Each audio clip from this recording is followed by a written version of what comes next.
Nature.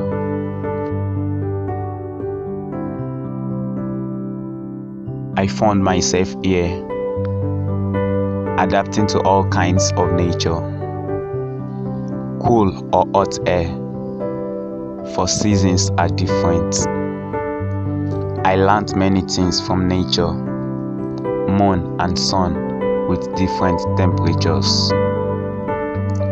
Hotness in the day, coolness at night, telling me no condition is permanent.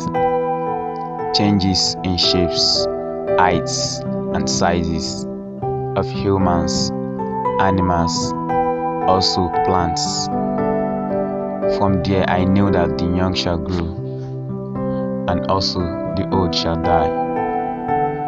Nature is beautiful, its creatures are wonderful, but temporary they are, for no one lives here forever.